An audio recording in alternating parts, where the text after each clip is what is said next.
Balaod noon giduso karon sa Kamara aron mapabalik ang naandan nga school calendar nga magsugod ang klase matag buwan sa Hunyo. Unsay reaksyon sa mga stakeholders sa maong plano? Sayranta ang mga detalye piagi niining report.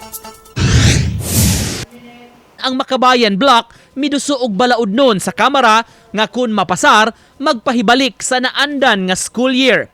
Alang kini sa school year 2024-2025 kun diin mag-opening sa Hunyo ug matapos sa Marso, inay nga karon magsugod Agosto o Setyembre. Sa pagpakikinabi namo sa mga estudyante ug mga ginikanan, uyon sila sa maong tinguha. If ibalik na ang kanang regular na June ang kuan, that would require kuan-jud preparation since pag new normal na shift na magyud ang education system sa mga students. April, May, muna na siya summer.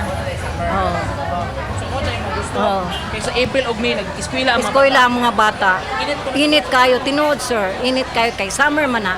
Apan pasabot sa DepEd Regional Director, daghan pag-agian kung mamahimo kini nga balaod. Kung mag-shift sa calendar nga ibalik sa Hunyo ang opening sa klase, dili makabakasyon o break ang mga magtutudlo. Debatable issue, no, kay need of thorough deliberations.